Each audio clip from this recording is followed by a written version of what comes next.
A verdade da fé, sem rodeios. Reflexões com Ricardo Gondim. Meus irmãos, quantos grupos já se reuniram neste domingo? Grupos, assembleias, convenções, num domingo como este.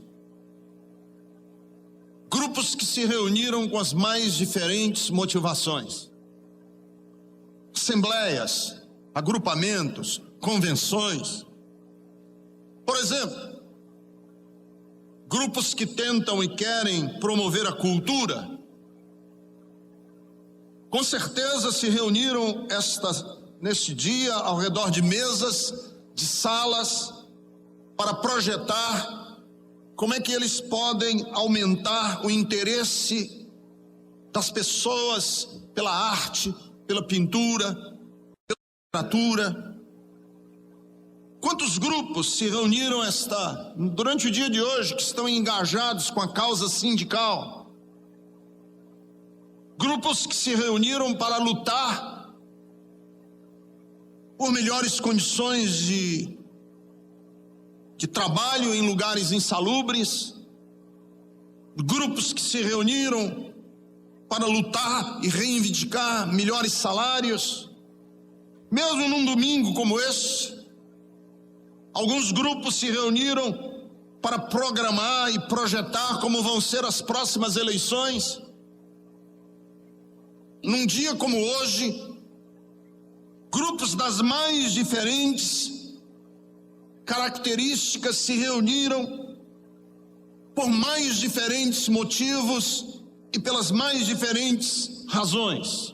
Partidos políticos, sindicatos, ONGs, grupos de pressão social, grupo pró ou contra gay, grupo pró inclusão social de deficientes, grupos que lutam pela causa das mulheres, grupos os mais diferentes se reuniram num dia como hoje. Enfim, foram assembleias, foram diversas reuniões que aconteceram em diversos auditórios pelos mais diferentes motivos, como eu já disse. E nós, cá estamos reunidos por qual motivo? Aqui estamos nós agregados numa convenção, num ajuntamento, num auditório. Por que causa? Por qual motivo? Por que pessoa? Vocês se mobilizaram a sair de casa? Por qual motivo? Vocês deram banho nas crianças? Alguns enfrentaram quilômetros e quilômetros. Por qual motivo? Sem dúvida nenhuma, a maior motivação deste auditório é a pessoa de Jesus Cristo. Por que é a pessoa de Jesus? Porque nós não somos um agrupamento político, nós não somos um partido político. Logo, nós não estamos aqui no jogo partidário eleitoral. Nós não somos uma agremiação, uma cúria cultural, porque nós não estamos aqui para defender os interesses da propagação da cultura na cidade de São Paulo. Nós não somos um grupo de pressão social. Não estamos aqui porque nós não somos um sindicato, nós não somos uma ONG. O que somos? Nós somos um povo que se propõe e quer ser desafiado a fazer valer na cidade de São Paulo a causa de Jesus, para fazer valer no estado de São Paulo o desafio do reino de Deus através de Jesus Cristo. Nós somos um povo que se reúne aqui para sermos transformados pelo Espírito de Jesus. Nos reunimos aqui porque Jesus nos mobiliza. A pessoa de Jesus nos fascina e a pessoa de Jesus nos enche de um novo entusiasmo para conhecermos mais a respeito de Deus. Por esses motivos, é por essa razão que esse texto se torna de maior significado para um grupo como este, porque o texto tem uma afirmação categórica: Eu sou o caminho, a verdade e a vida, e ninguém vem ao Pai senão por mim. Vejam que esta afirmação nos distingue de qualquer outro agrupamento na cidade de São Paulo. Esta afirmação torna este lugar especial, porque nós estamos aqui porque Ele é o caminho. Nós estamos aqui porque nós entendemos que Ele é a verdade. E nós estamos aqui porque nós entendemos que Ele é a vida. Mas aí vem a pergunta: Ele é o caminho para quê? Ele é o caminho por quê? Ele é a verdade, mas Ele é a verdade por quê que Ele é a verdade? Ele é a vida, mas Ele é a vida por quê? Essas perguntas, ao respondê-las, ao entendê-las, ao meditar sobre elas, nessas três afirmações de Jesus, nós ganhamos uma nova perspectiva e uma nova compreensão, inclusive, daquilo que nos faz ajuntar aqui. Jesus é o caminho, mas Ele é o caminho por quê? A Bíblia deixa bem claro que Ele é o caminho que conduz a Deus. Mas quando eu falo que Jesus é o caminho, e Ele é o caminho porque Ele conduz ao Pai, eu não estou dizendo que Jesus é um caminho no sentido topográfico. Jesus não é um caminho no sentido de que Ele é uma trilha. Nós não podemos pensar literalmente quando a Bíblia diz que Jesus é o caminho, e a gente pensar num caminho, numa estrada, numa trilha, numa senda. Não. Quando a Bíblia diz que Jesus é o caminho, é no sentido de que através dele, através de Jesus, nós chegamos invariavelmente a uma melhor compreensão de Deus. Quando a Bíblia diz assim, Jesus é o caminho para o quê? É o caminho porque na reflexão, na meditação sobre Jesus, nós chegamos a uma compreensão de Deus. Esse é o sentido de dizer que Ele é o caminho. Quer dizer que quem estudar a vida de Jesus, chega a Deus, compreende Deus. Quando você escuta as palavras de Jesus, você chega a uma melhor, mais acurada compreensão de Deus. Quando você medita nos ensinos de Jesus, você afina uma sintonia em que você percebe um outro degrau no conhecimento de Deus. É esse o sentido quando a Bíblia diz que Jesus é o caminho. Porque quando a Bíblia diz que Ele é o caminho, é que através de Jesus nós invariavelmente aprimoramos, nós invariavelmente subimos, galgamos os nossos conceitos a respeito de Deus. Por exemplo, algumas pessoas me perguntam e dizem assim: pastor, qual é a diferença fundamental entre o Antigo Testamento e o Novo Testamento? Fundamental. A diferença fundamental entre o Antigo e o Novo Testamento é que o Antigo Testamento trata de uma nação, de um povo, e o Novo Testamento trata de uma pessoa. Simples. Qual é a diferença entre o Antigo e o Novo? O Antigo trata de um povo, de uma nação. Como que a jornada desse povo, como que a caminhada, a evolução deste povo, com todas as suas idiosincrasias, com todas as suas peculiaridades culturais, que era o povo judeu, com todas as idas e vindas do povo judeu, como que Deus se revela na narrativa, na descrição deste povo, do caminhar deste povo. Isso é o Antigo Testamento. E o Novo? O Novo, Deus se revela através de um homem nascido de uma mulher, um homem que tinha carne e osso. Não é uma imagem, não é uma projeção, não é uma figura fictícia, uma pessoa nascida de mulher, um homem nascido com endereço, que tinha peso, que tinha altura, um homem. Através deste homem, nascido de uma mulher, Deus se revela a nós. Deus se mostra através deste homem. Então veja, Jesus é o caminho. Por que ele é o caminho? Porque nele, em Jesus, homens e mulheres encontram Deus. Por que Jesus é o caminho? Porque nele, em Jesus, homens e mulheres encontram Deus e Deus encontra homens e mulheres. Seu sentido, quando a Bíblia diz: eu sou o caminho e ninguém vem ao Pai senão por mim. Quando, é assim, eu gosto de usar essa frase: Cristo aproximou Deus dos homens e reconciliou os homens com Deus. Entendeu? Cristo aproximou Deus dos homens e reconciliou os homens com Deus.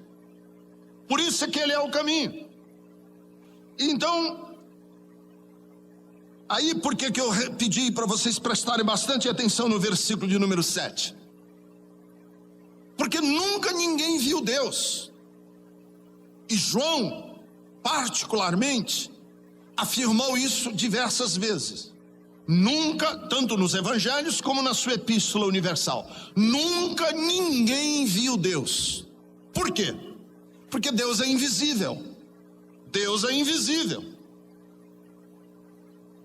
Nunca ninguém viu Deus. Deus é inalcançável. Deus é inalcançável. E os gregos diziam isso quando eles pensavam sobre a divindade. Deus é inalcançável. Por que Deus é inalcançável? Porque ele é eterno e nós somos mortais. Ele é infinito e nós somos limitados. Deus é absolutamente puro e nós somos imperfeitos. Então o homem, a mulher, não conseguem chegar a Deus. Nós não temos condições de chegar a Deus. Então Deus é invisível. Deus é inalcançável e, portanto, Deus é um mistério. É um mistério e a Bíblia repete que nunca ninguém viu Deus.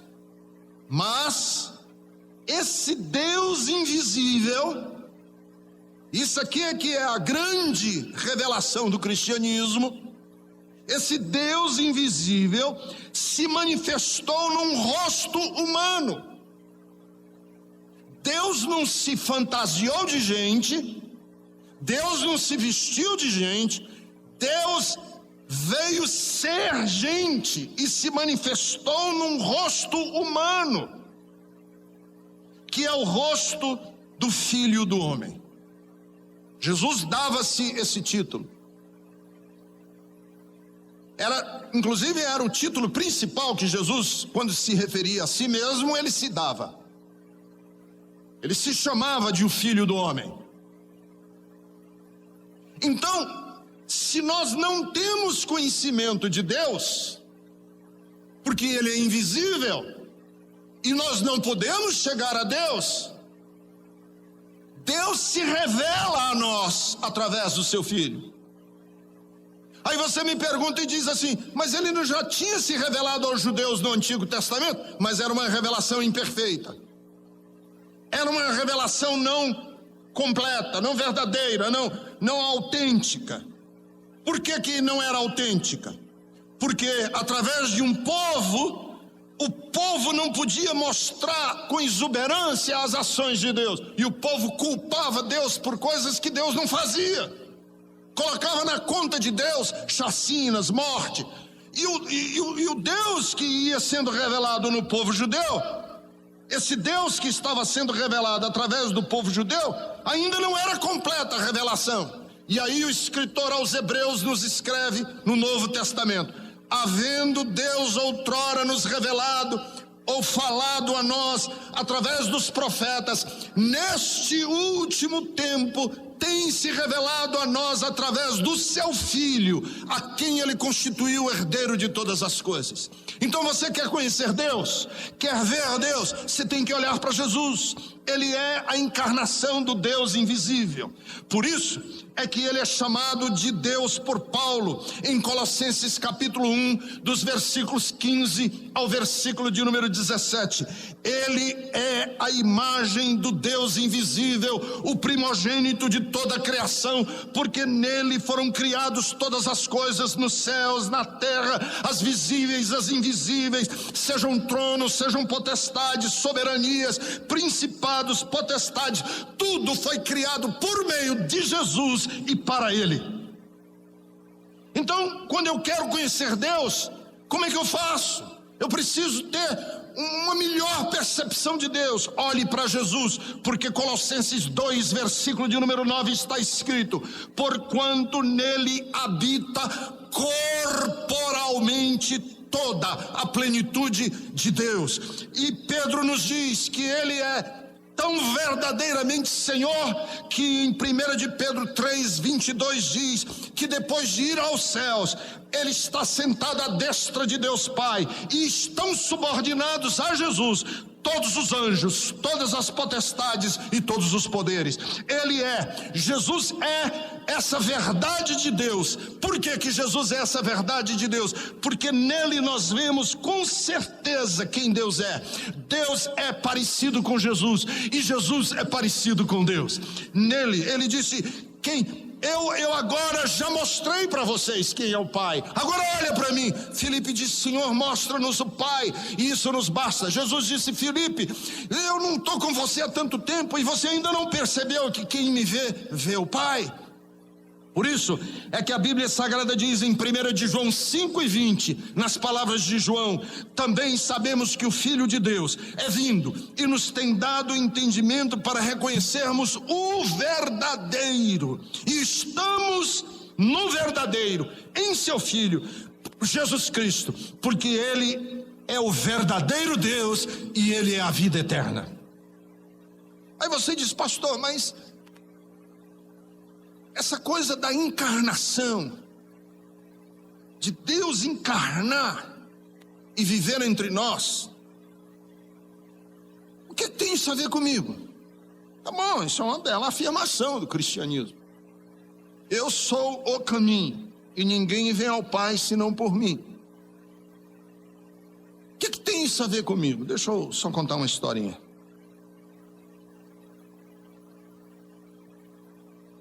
Diz que um menino de 8 anos, moleque de 8 anos, estava passando na frente de uma casa que tinha uma placa escrito assim: vendem-se filhotes de cachorro. O menino parou.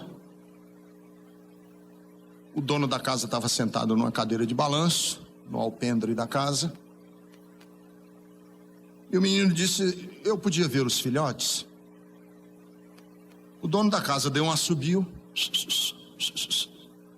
e lá vem uma cadela com 4 ou 5 filhotes ao redor, todos abanando do rabo.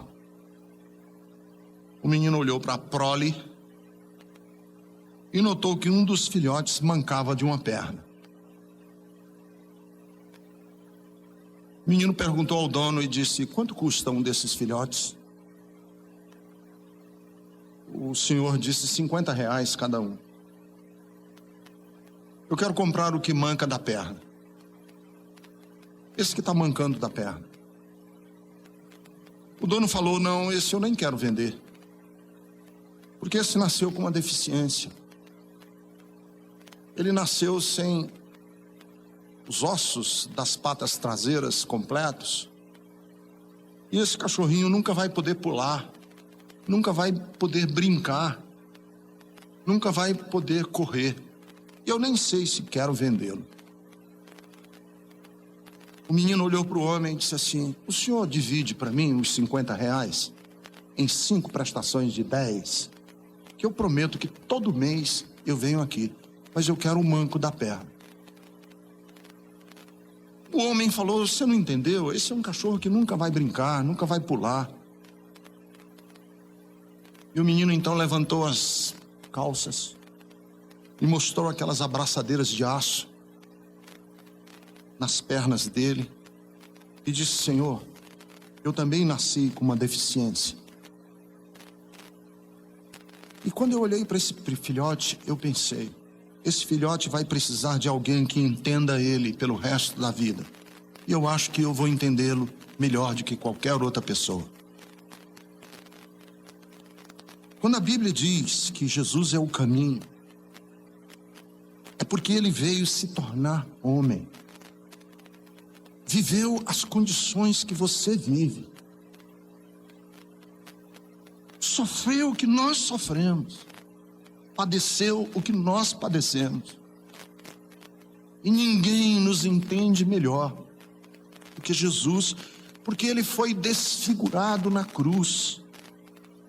E veio dizer que Deus nos quer bem. E que ele quer, e ele entende a nossa dor, e quer nos acompanhar o resto da nossa vida. Portanto, quando eu digo para você que está aqui hoje, e digo, Jesus é o caminho, é porque ele quer caminhar junto com você, mostrando a você que você é precioso e que é para ele uma pessoa muito querida que Jesus ama e quer conduzir você, porque ele entende você. Mas o texto diz que ele é o caminho. Mas ele é o caminho como? Ele é o caminho por quê?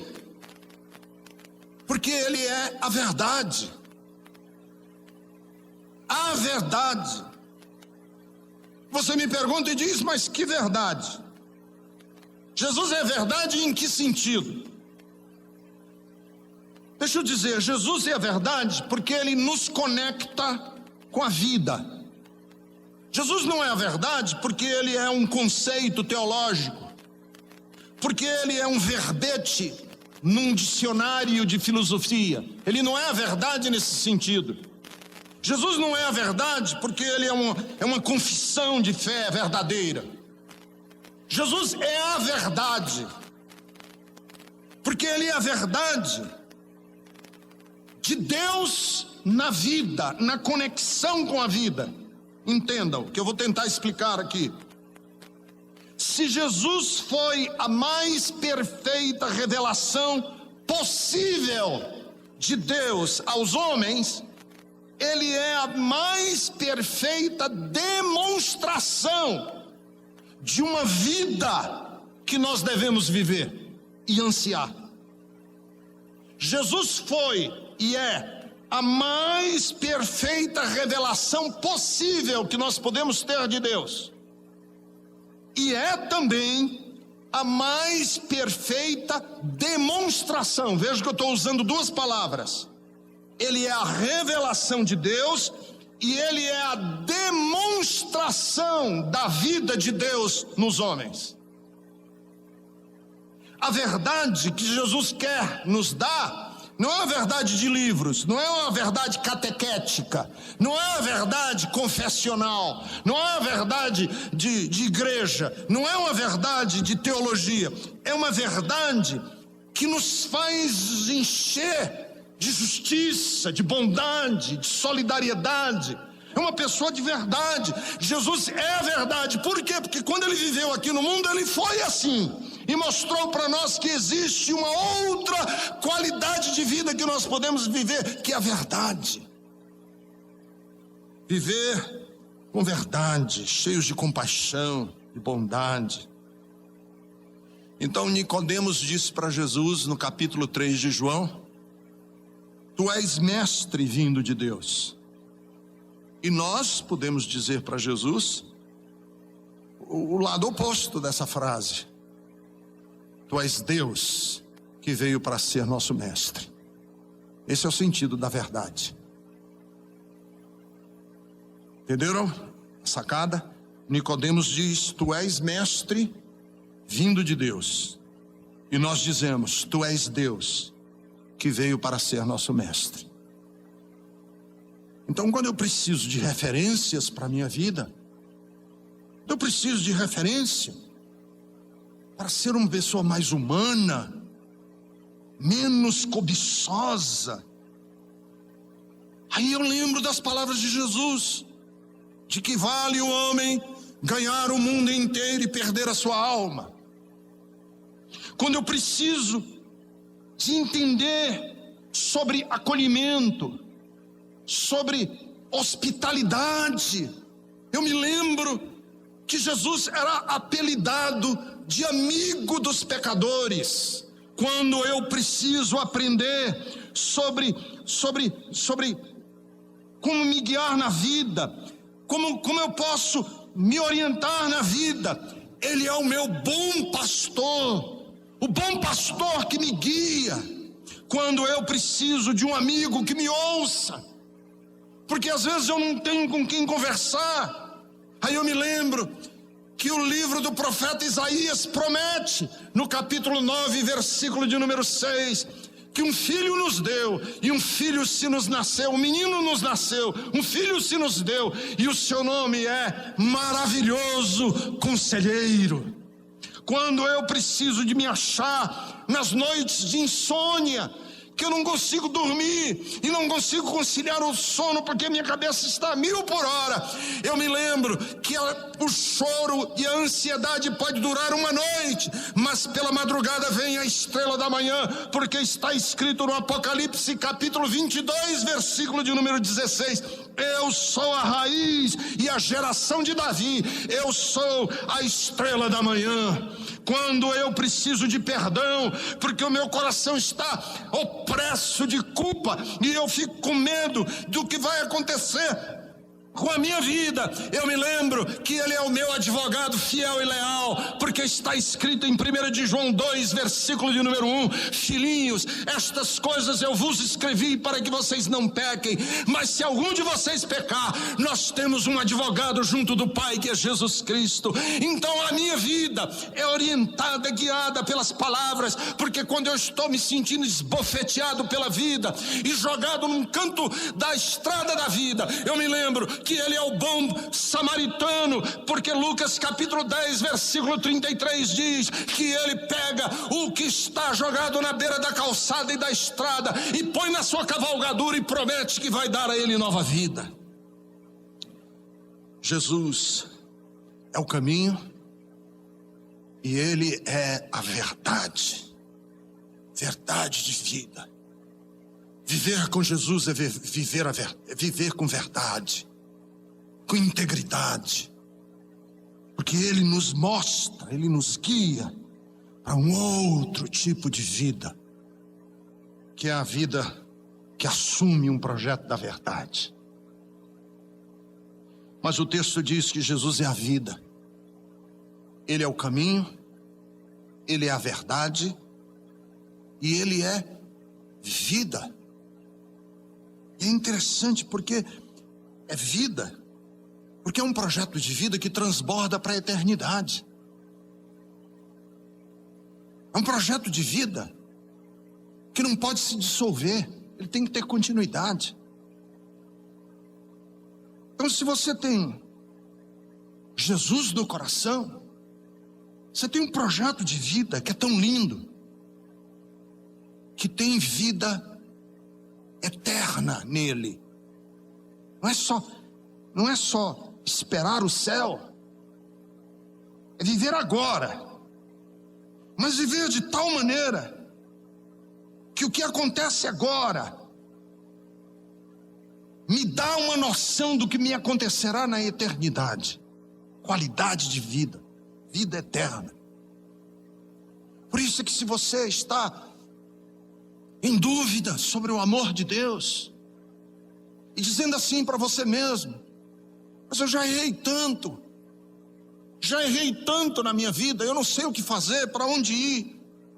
Lembre-se que o Salmo de número 136 diz que a despeito de tudo e de todas as coisas, nós podemos render graças ao Senhor, porque a sua misericórdia dura para sempre.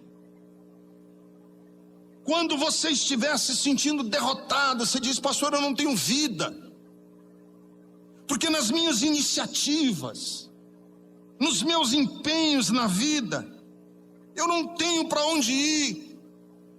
Deus não está preocupado comigo, pastor Ricardo.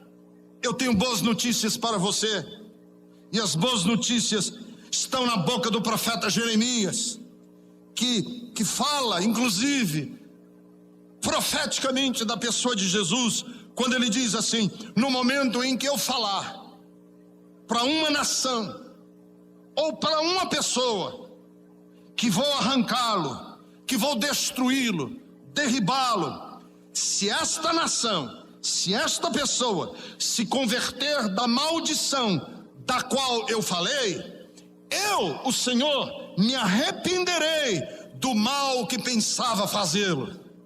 Há boas notícias para você, rapaz. É que Deus pode voltar atrás naquilo que você antigamente dizia: esta é a minha sina, esse é o meu destino. Pau que nasce torto morre torto. Eu tenho boas notícias para você. Deus pode reverter a sina da sua vida hoje à noite. Se a sua vida estiver sem cores, eu quero lhe dizer que Deus pode devolver um arco-íris para o seu coração. E Ele faz esse arco-íris nascer na nossa vida com afirmações do tipo de Isaías 43, versículo de número 1. Mas agora sim diz o Senhor que te criou, ó Jacó, o Senhor que te formou, ó Israel: não temas, porque eu te remi, chamei-te pelo teu nome, tu és meu, diz o Senhor. Se você diz: pastor, eu estou no pó do pó, eu tenho boas notícias para você. As boas notícias são de Isaías 52, versículo de número 2: sacode-te do pó, levanta-te e toma assento, ó Jerusalém, solta-te das cadeias que estão sobre o teu pescoço.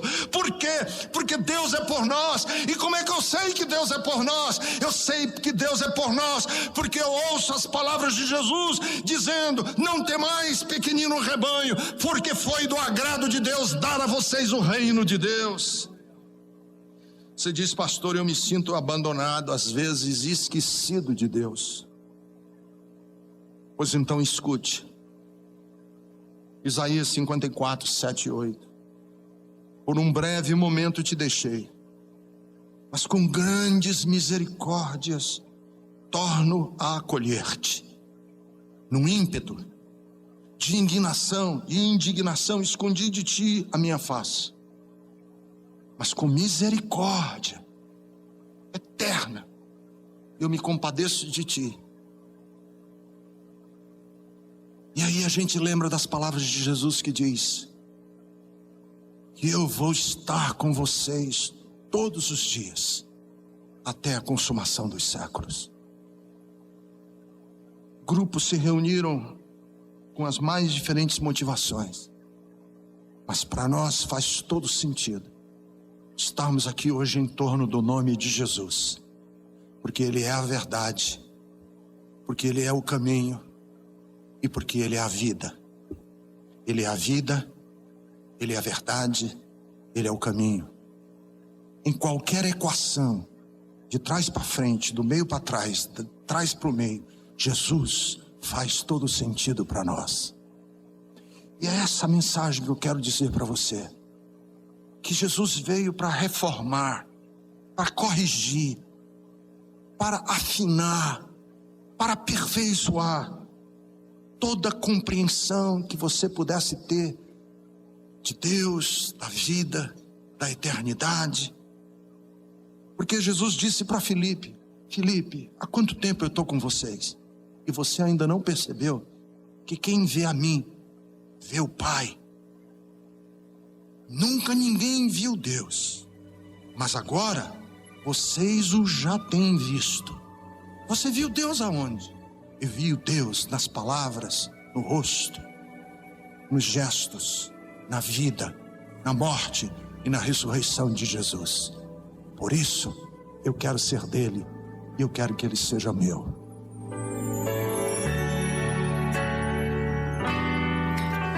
Pai bendito, que possamos ter o nosso coração incendiado pela mensagem do Evangelho, mais ainda amar ao Senhor Jesus Cristo, que tem nos envolvido com a graça. Mas nesse instante, Senhor, eu quero apresentar diante do Senhor cada ouvinte que sintonizou esta programação e foi envolvido por esta palavra, foi envolvido, Senhor, de uma forma tão especial por esta mensagem. Que de fato, Senhor, haja transformação, cura, renovação, libertação. Aquilo que este coração anela, anseia, deseja, possa ser envolvido, Senhor, por esta mensagem.